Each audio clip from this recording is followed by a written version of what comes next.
Bonjour les amis et bienvenue dans cette nouvelle vidéo de la chaîne Newlaps. Alors aujourd'hui une petite intro de Love 2D. Pourquoi? Parce que je fais un petit stage actuellement avec la Maison des Jeunes de Dour et en fait je voulais faire avec eux un petit résumé de ce que nous avons vu ce matin. Donc je vous proposais de le partager avec vous également, que ça va vous permettre de voir un peu comment on installe le produit et on va voir un petit peu comment démarrer cette application. Alors rentrons directement dans le vif du sujet.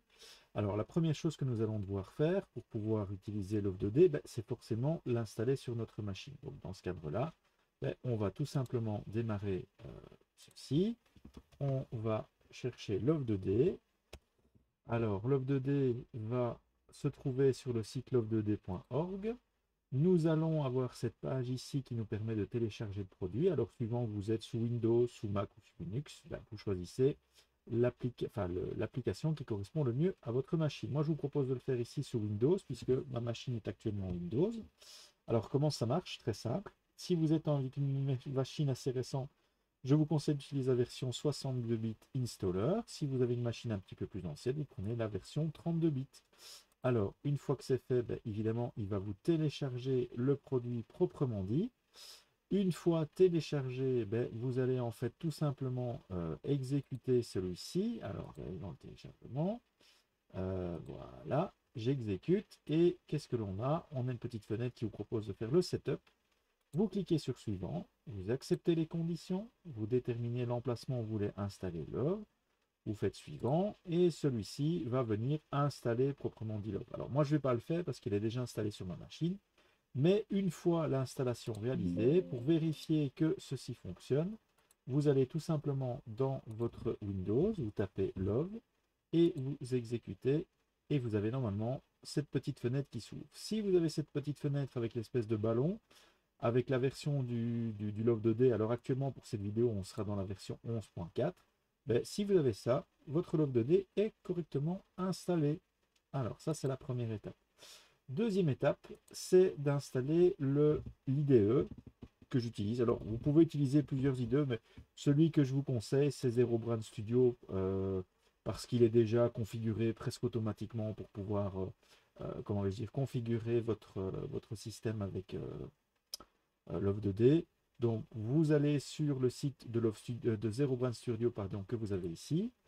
Dans cette fenêtre, vous avez la possibilité de télécharger la version 1.90. Si vous voulez rétribuer les créateurs, vous pouvez le faire, mais vous avez la possibilité de pouvoir le télécharger gratuitement en cliquant sur ceci.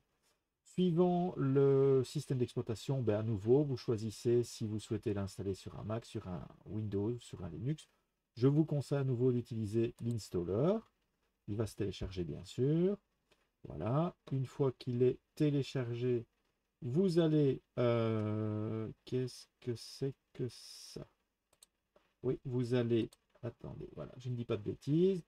Mon antivirus me dit, attention, c'est dangereux, mais il n'y a pas de souci, vous pouvez faire confiance. J'accepte le risque. Et vous avez à ce moment-là, une fois téléchargé, le Zero Brand Studio. Même principe, vous choisissez la destination, vous faites installer, l'ordinateur va, pardon, le programme va installer sur votre ordinateur dans la destination de votre choix le système Zero Brand Studio. Alors, une fois que vous avez Zero Brand Studio d'installer, encore un tout petit détail à faire, c'est ceci. Alors, moi, je vais redémarrer un nouveau fichier que je vais fermer celui-ci et je vais fermer mon projet. Ce sera plus simple pour vous montrer un peu à quoi ça ressemble quand vous démarrez avec une installation, on va dire, toute fraîche. Alors, je vais créer un nouveau fichier et on va le créer. Bon, écoutez, avant de dire toute chose, j'ai fait une bêtise. On va passer à l'étape suivante pour revenir mieux sur le main.lua. Alors, vous allez sur votre répertoire principal. Moi, je vais le mettre ici sur le bureau. Vous allez créer un répertoire que je vais appeler, imaginons, mon jeu Love 2D. Voilà, c'est un répertoire. Vous ouvrez Zero Brand Studio. Vous lui dites que vous allez ouvrir, hop, quoi donc? Eh bien, votre répertoire. Alors, le répertoire, moi, je l'ai mis évidemment sur mon bureau, mais vous pouvez le placer n'importe où sur votre PC, il n'y a pas de souci. Et à l'intérieur, nous allons créer le fichier main.lua. Alors pour ce faire, moi je le fais de cette manière-ci. Je viens sur mon bureau, je crée un fichier texte. Alors ici, document texte que je vais appeler main. Oups, ça va un peu vite. Hein. Voilà, un nouveau fichier texte. Voilà, que je vais appeler. Pourquoi est-ce qu'il ne veut pas? Je vais l'appeler main.lua ici, main.lua. Fichier introuvable évidemment. Ce sont les effets des mots. Alors, comment je vais faire ça? C'est très simple. Je vais aller ici sur mon bureau. On va y arriver. Hop. Dans mon jeu, je vais créer évidemment le document texte ici. C'est pas tout à fait ce que je voulais faire. Je vais le renommer et je vais l'appeler main.lua.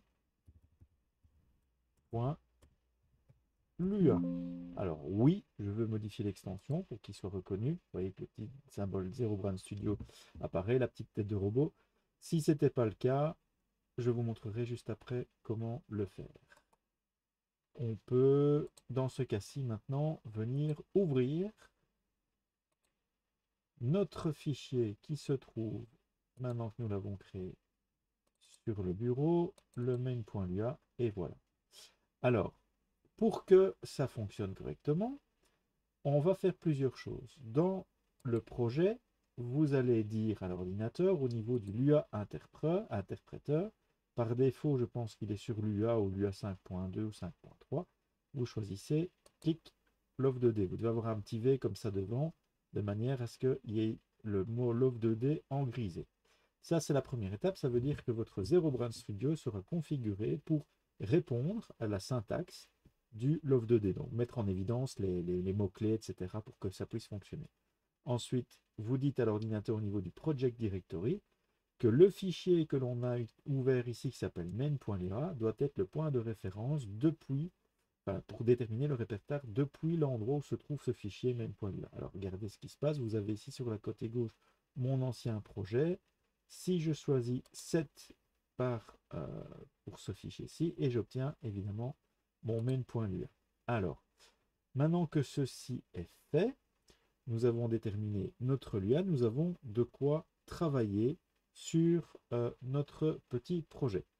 Alors, ce que j'ai vu ce matin avec nos amis du stage, on a déterminé qu'en fait, il y avait dans l'UA 3 fonctions de base qui sont utiles au bon fonctionnement de celui-ci. Alors, pour pouvoir déterminer une fonction, on utilise les mots-clés fonction. Vous voyez qu'elle se met en bleu. Le nom de la fonction, puisque ce sont des fonctions qui sont réservées à love2d, on l'appelle love load.load, ouvrez et fermez parenthèse. Vous avez démarré le mot fonction. Il faut terminer la fonction pour pouvoir donner les limites de son contenu. Alors, on a appris ce matin que la fonction load, loveLoad, c'est en fait une fonction dans laquelle qui va être chargée une fois au démarrage du jeu et qui va contenir, donc c'est une fonction qui va contenir tous les éléments à charger pour faire fonctionner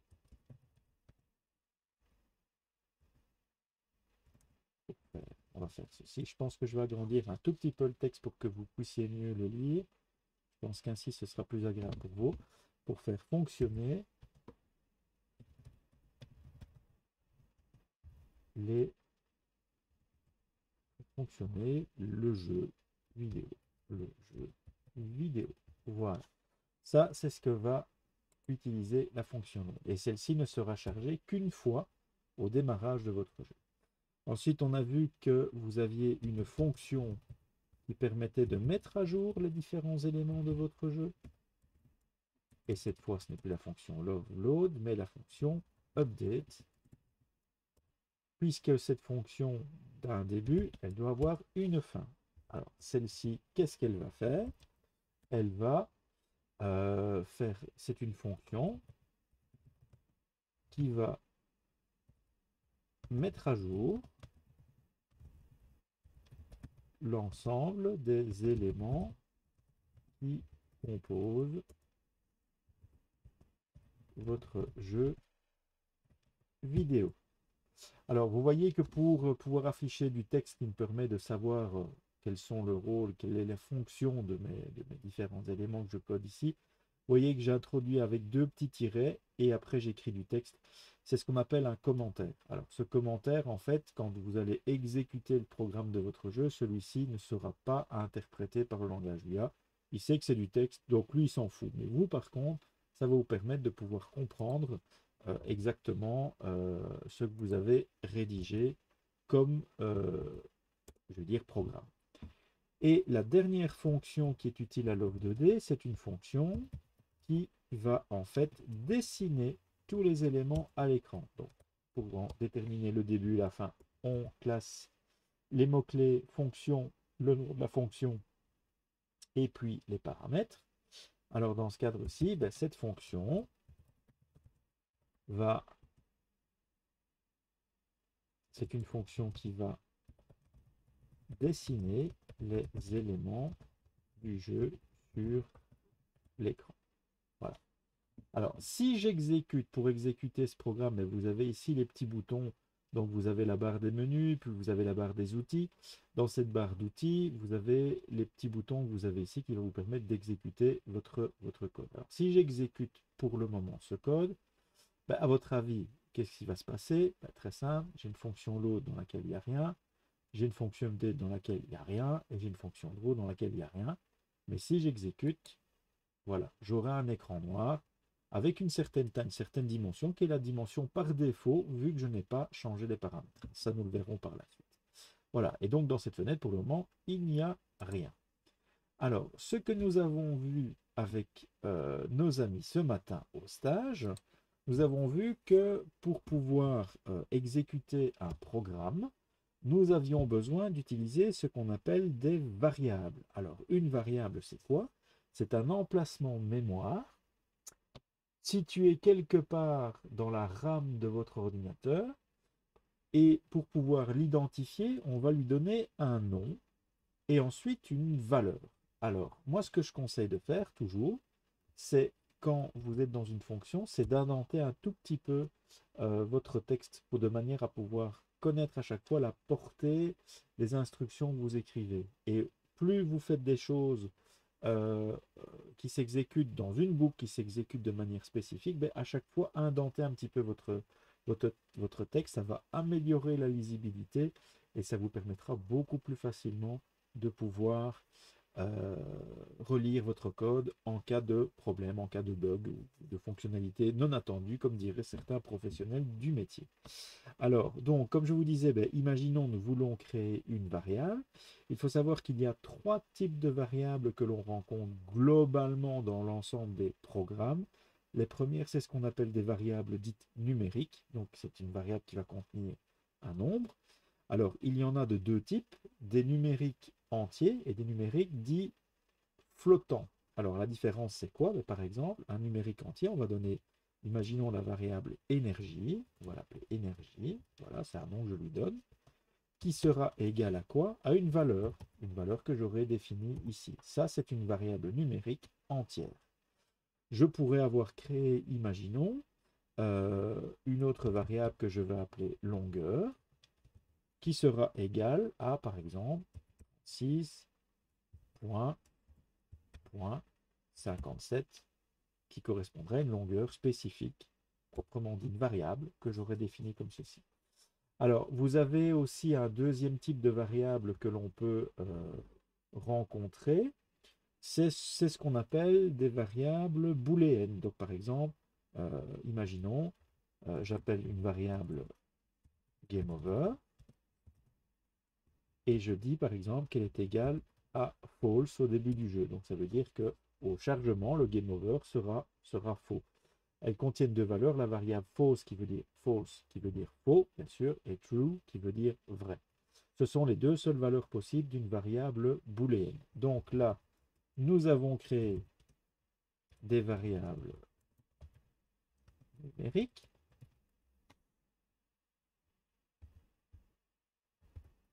Et là, nous avons créé une variable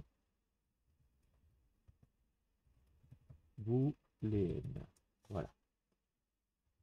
La troisième sorte de variable que l'on peut rencontrer, par exemple, c'est une variable que l'on pourrait appeler variable de type chaîne de caractères. Voilà. Et qu'est-ce que c'est qu'une chaîne de caractères? Ben, par exemple, je vais l'appeler string, qui veut dire chaîne en anglais, ficelle. Ça me fait toujours rire, mais c'est dans un autre contexte que vous connaissez probablement bien aussi. Alors, la variable string qui va contenir, imaginons, le texte Zoltan. Alors, je vais même faire mieux. Je vais l'appeler string 1.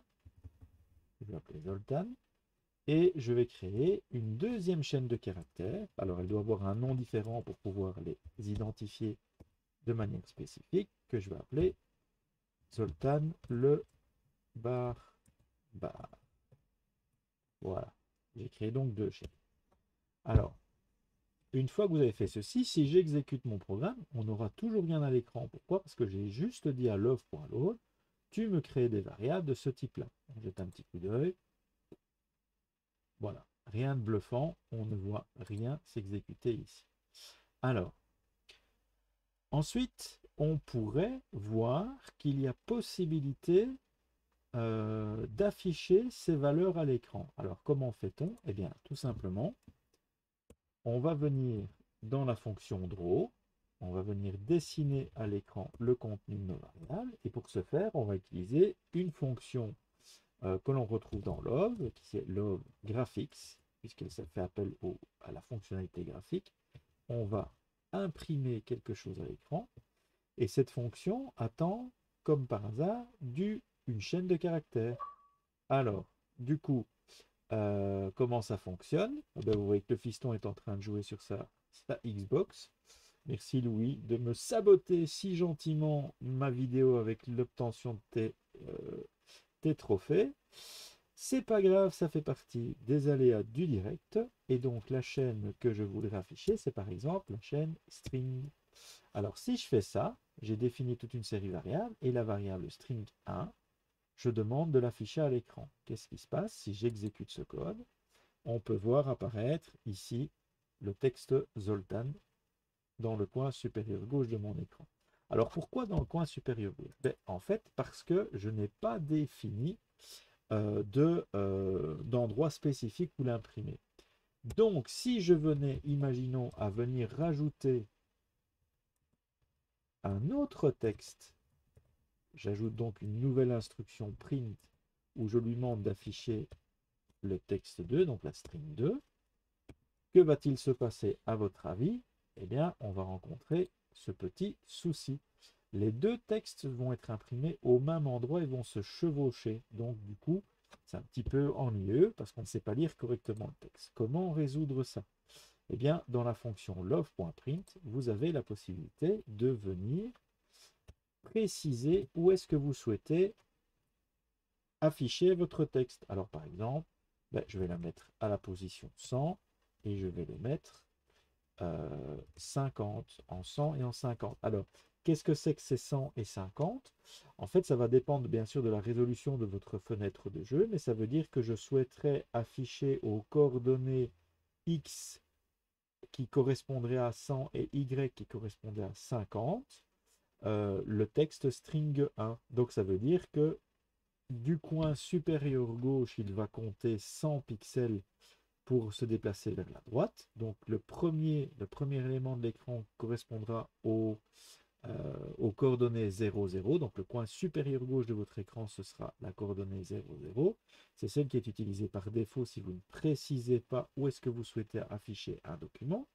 Et donc ici, si vous utilisez 100,50, celui-ci va se positionner au texte 100, enfin, va positionner le texte de la string 1 à la position 100,50. Ensuite, pour la string 2, je voudrais bien aussi qu'elle soit aux coordonnées 100, mais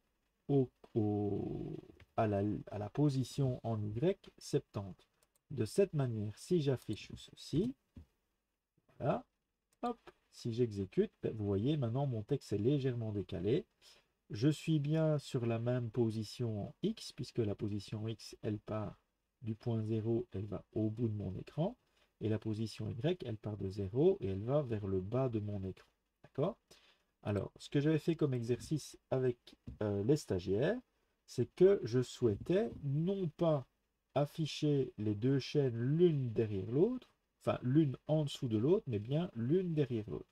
Alors, comment peut-on faire? Eh bien, en fait, au lieu d'utiliser cette deuxième ligne, si je les veux l'un derrière l'autre, eh bien, en fait, ce que je peux faire, c'est venir dire, par exemple ici, que je souhaiterais concaténer, donc ça veut dire ajouter, joindre, mes deux strings. Alors, à ce moment-là, si je fais ceci, string 2, qu'est-ce que je vais retrouver lorsque j'exécute? Je vais rechercher mes deux variables et j'ai mon texte Zoltan le barbare. Alors, regardez, il va y avoir un tout petit défaut qu'on anticipe déjà à mon avis, c'est que si j'exécute, voilà, vous voyez les deux variables se collent l'une à l'autre et il n'y a pas d'espace ici, c'est gênant. Alors, comment peut-on rajouter? Eh bien, comme le premier paramètre de lovePrint attend une chaîne de caractères, on peut lui dire, puisqu'on concatène à l'aide des deux points, donc point, point, et pas deux points, eh bien, on peut lui dire qu'on peut concaténer, par exemple, la string 1, point, point. Nous définissons nous-mêmes une petite chaîne de caractères qui sera espace, voilà, suivi à nouveau de point, point, et ensuite la string 2. Et là, dans ce cas-là, lorsque vous exécutez votre programme, vous avez le texte qui est séparé ici pour afficher votre texte. Donc on a bien Zoltan le barbare. Alors, comment faire maintenant? Puisque là, on a vu qu'il y avait moyen de faire des opérations sur votre, comment vais-je dire, sur votre chaîne de caractères. On va voir qu'il est possible aussi de faire des opérations sur les variables que nous avons définies ici. Alors, imaginons l'énergie vaut 100 et que par vie du personnage, voilà, on veut compter le nombre de vies, donc je génère une nouvelle variable ici, hein, nombre de vies. Ce serait égal, imaginons, à la variable énergie que je vais diviser par 25. Alors, pourquoi il me démarre ça, lui? Hop, annuler l'analyse. Oui, j'analyse. À mon avis, il vient de détecter ma nouvelle petite clé USB qui était en train de se formater. Allez, c'est pas grave, je pense qu'elle ne vous ennuiera plus ici. Hop, voilà, comme ça on est tranquille. Hop, voilà. Bon, donc ça étant fait, donc je reprends. Donc nombre de vies égale énergie divisé par 25. C'est un calcul, c'est un calcul. Alors, on peut faire différentes opérations. Ici, vous voyez qu'on peut faire une division. Mais on peut aussi effectuer d'autres opérations, comme par exemple, on va voir ça. On va déjà faire la division. Alors, ce que je souhaiterais, c'est éventuellement maintenant afficher en dessous de mon texte Zoltan le barbare son nombre de vies, suivi de la variable nombre de vies. Alors, comment on va faire ça? Ben là, je vais générer une nouvelle instruction, lovegraphics.print, qui va afficher mon texte, le texte que je veux, nombre de vies. Là, un petit espace. Ensuite, je vais concaténer la variable nombre de vies. Où est-ce que je l'affiche? Eh bien, je vais toujours le laisser à la position de X en 100, mais cette fois, je le mettrai en dessous de mon texte. Voilà. Donc, qu'est-ce qu'on va retrouver ici? Je vais avoir une portion de texte nombre de vies, suivie d'une concaténation de la variable nombre de vies à la position 100x et la position 90 en y. On va voir ce que ça fait. On exécute et on voit Zoltan le barbare, nombre de vies 4. Ben oui, énergie vaut 100, divisé par 25, j'ai 4. Alors, imaginons maintenant que l'on définisse cette fois que le nombre de vies après calcul, on va faire ça, tiens, nombre de vies, puisqu'il a un bonus, on va appeler bonus. Voilà. Bonus, imaginons que ça vaut la valeur 1. Et je pourrais dire après que nombre de vie, c'est égal à nombre de vie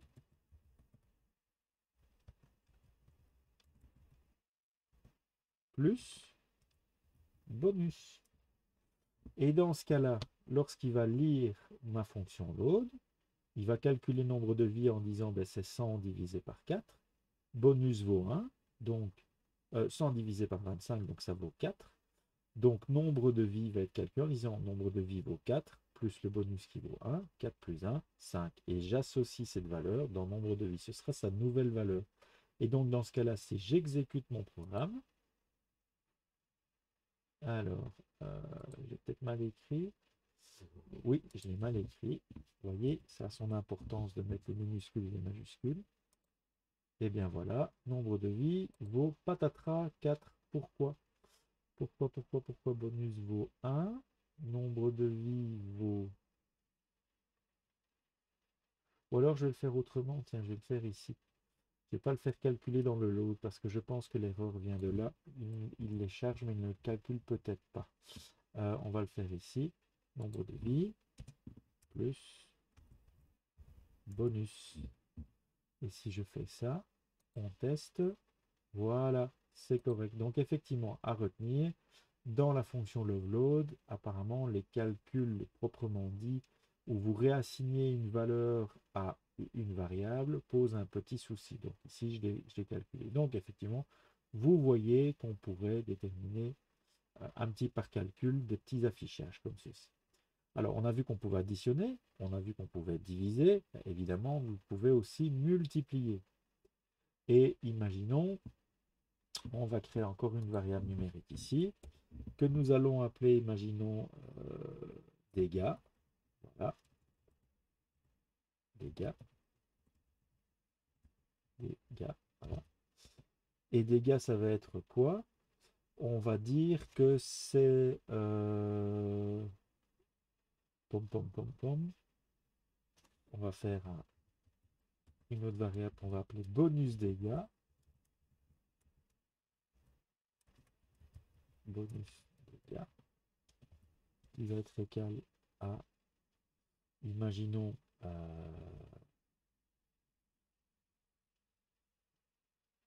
allez, oui, pourquoi pas.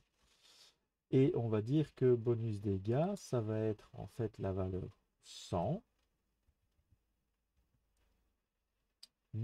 Ouais, pardon. Bonus dégâts, on va dire 2. Pour avoir quelque chose de plus cohérent. Bonus dégâts égale 100 multiplié. Alors, c'est pas la croix comme on voit parfois en maths, c'est bien l'astérisque par bonus dégâts. Et donc, ça voudrait dire que dégâts vaudra 100 fois 2, donc 200. Alors, on va afficher ça ici en dessous.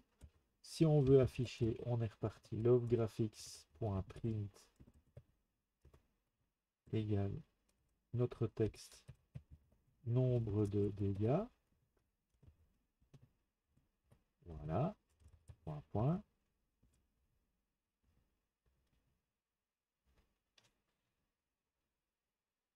Dégâts. Où ça? Alors, on va toujours l'afficher en 100, 110 si je ne m'abuse. Voilà, nombre de dégâts 200 puisqu'on fait 100 fois 2. Alors ça aussi ça fonctionne, c'est bien 50, on va mettre 70 ici, tiens, pour être un petit peu plus cohérent par rapport à notre texte. Voilà. Ok. Alors, donc, on a vu qu'il était possible de faire des additions. On pourrait maintenant tester, forcément si vous faites une addition, vous pouvez faire une soustraction. Alors, soustraction, bon, on va le voir ici. On va dire ensuite que love.graphics.print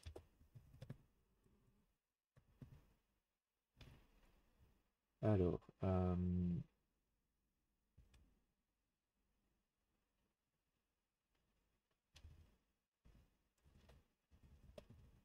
nombre de monstres, on va inventer Voilà, variable numérique. Nombre monstre égale 50. Voilà. Alors, nombre de monstres.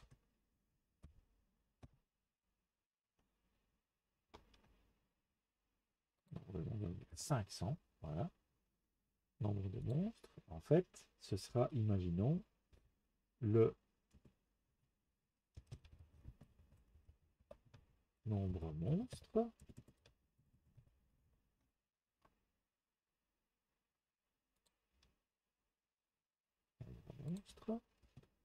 moins